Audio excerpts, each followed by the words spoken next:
I have no words to thank you, Dr. Volpi, for the invitation to be part of this amazing meeting. I attended the first meeting in 2019, and I never expect to be here again as a panelist. Thank you so much. This is for me, it's a huge change to see friends after this long time with pandemic, make new friends, and above all, learn a lot. I always learn a lot in these meetings. So, the first thing that I need to learn is how to do these things works. Grazie.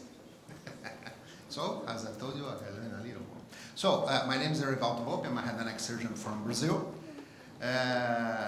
And it's a great pleasure to be here. Cannot start my presentation without to thank you, Dr. Beck. I met him in 2018, at the beginning of 2018. And then he was who guided me in my first steps in RFA. It's more than a teacher, he's an encourager. When I start to do these procedures in Brazil, it's above all a great friend. And we have a huge and a very experienced team in Brazil. We mixed surgeons with interventional radiologists. Dr. Paolo, one of our big friends, are here. And of course, I have the privilege of to count with some more than friends, are my mentors and leaders in their fields. Dr. Greg Randolph, it's a thyroid surgeon from Harvard University. I wish to thank him for the opportunities and the trust. And my very new good friend, Dr. Volpi, that visited us in Brazil at the beginning of this year in our meeting. It's a great honor to call you friends. Well, when we start, let's start our presentation. When we're talking about minimally invasive procedures, we need to think, first of all, in safety, because we need to expect equal or less complications than a conventional treatment, the surgery. And we need to have a comprehension of the regional anatomy. It's essential for the successful ablation. It's very imperative to understand the anatomy and preserve crucial structures during the procedures. And of course, we have new procedure, and as a new procedure, we have old and new complications. We always be aware of this, okay? The first one thing that I want to call your attention, and I want to hear your opinion, my friends, is about the fat tissue. Because it seems to me, Roberto, that for patients with a more fat tissue, they feel less pain than patients more slim. It's a good point when we are performing thermal procedures, especially in huge nodules in the anterior position. It's good to hear, I want to hear your opinions. Well, I'm a surgeon, and when we are talking about surgery, we love to talk, where is the best position of you to dissect the nerve, where you can find the nerve. So I know this audience is a little bit different, so I will try to be not so boring with my colleagues endocrinologists. Okay, we have the pretracheal fascia. Our previous presentations by Dr. Coutinho, most wonderful slides regarding these structures, and we have, it's a thin capsule that involves the thyroid, and we have the pretracheal fascia, and it's important to understand that this fascia is extended to the sides of the thyroid and encompass cricoid and thyroid cartilages.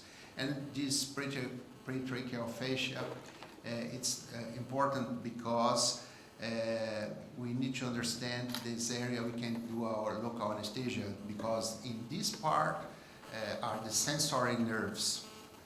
The sensory nerves are in this capsule, but not inside the thyroid. And as I am a surgeon, and I have to tell you about the Barrett's ligament, what's very important in surgeries. because it has a close relationship with the recurrent nerve. And in terms of thermal ablations, it's not so important.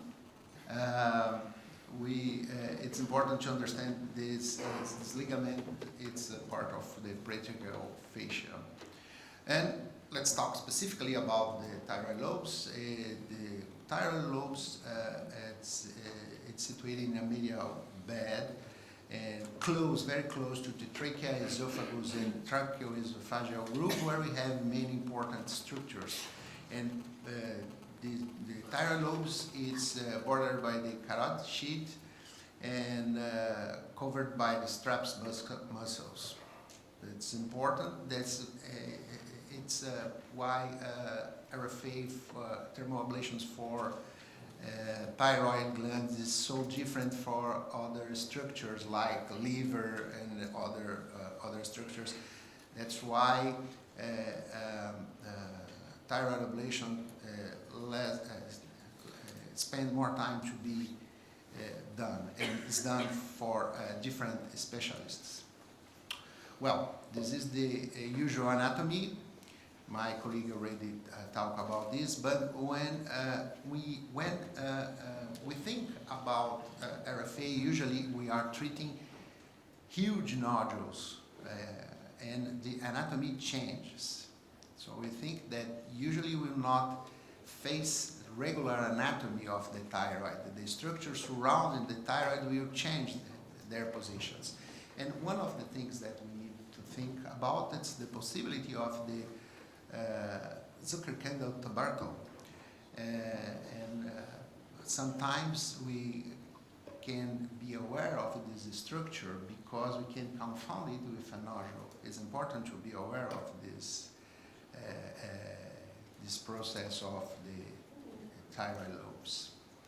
And when we are thinking about local anatomy, we cannot forget the anterolateral relations of the thyroid, especially with the muscles. It's important to preserve these muscles when we are doing RFA. Remember that these muscles are so close of the thyroid gland, the sternocleidoid and the sternothyroid. That's why when we are doing RFA, you can see the straps muscles so close to the thyroid gland. You can avoid any damage of these muscles. That's why it's very important, in our opinion, to be generous when you are performing RFA. Be generous in doing a hydrodissection. I suppose some of my colleagues will discuss the importance of hydrodissection as a safety procedure in RFA. And the posterior relations was already talked. We remember the carotid sheath houses the common carotid artery, and it's close behind the lobes. We have inside the jugular vein and the vagus, and also the ansa cervicalis. But when we're talking about thermal procedures, it's not so important. Sympathetic trunk, by other side, in my opinion, we need always be aware with this structure because he's located among the carotid common and the internal carotid artery, the vagus nerve and the anterior fascia of the vertebra. It has 3 ganglions, and the lesion of this sympathetic trunk always cause Horner syndrome. What, in my opinion, it's a devastating complication of RFA. Sometimes, especially when we treat huge nodules and we treat with high levels of energy, the risk of cause Horner syndrome, it's very, very high. It's another point that I want to hear your opinion about this. We have 2 cases in our series, and for us was devastating because we are surgeons, we're not acquainted with Horner syndrome. We are so conscious about recurrent nerve, vagus nerve, but when it happens our first Horner syndrome, we 4 minutes? Okay, enough. Thank you. So remember, when we are doing RFA, we need to think that the anatomy when we are treating nodules, big nodules, the anatomy is changes a lot. So we need to be very, very aware about this, especially huge nodules, multinodular nodules, multinodular goiters, and nodules in the posterior part of the thyroid. Sometimes it's not a huge nodule, but it is nodule in a position inside the thyroid that is not favorable for a good ablation. Well, remember the parathyroids. Always remember the origin, embryological origin of the parathyroids. The recurrent laryngeal nerve, of course, its anatomy, it's extremely variable. We need to remember this, and the right side of the nerve is different from the left side. As my very good friend Dr.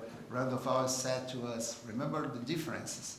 And the length of the nerve, it's different from the right side to the left side, okay? Well, we have some more anatomic variations that it's good to see, as I told you, regarding for surgeries, not so important, but related to thermal ablations, but it's important to keep in mind that these variations can happen. So we need to be aware of these possible variations. And of course, the non-recurrent laryngeal nerve on the right side is a rare condition, but can happen.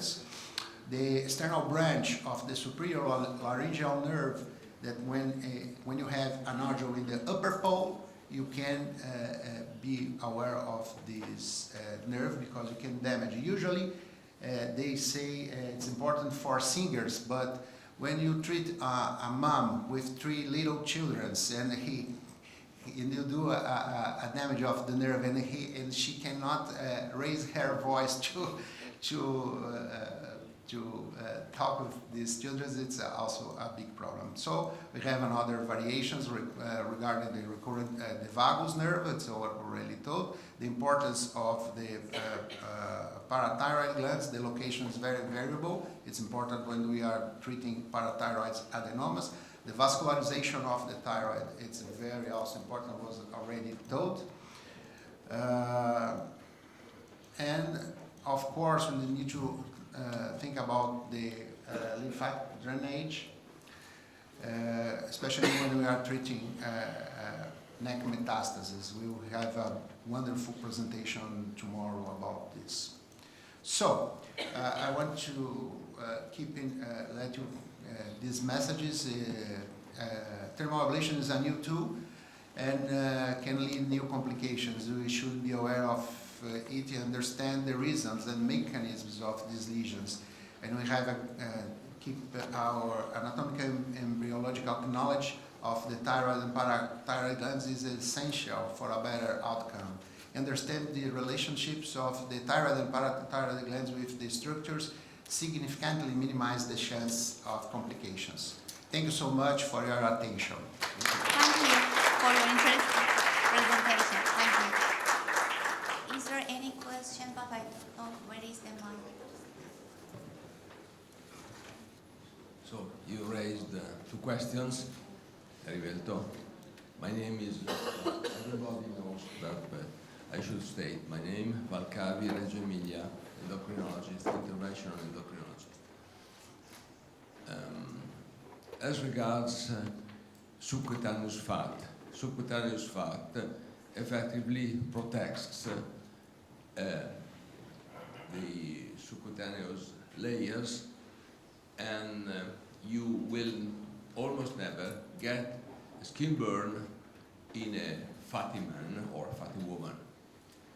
So because of this happens because of thickness, and if you think that radiofrequency devices ablate upwards for 5 millimeters, about the average device is 1 centimeter exposed, so it's 5 millimeters up and 5 millimeters down.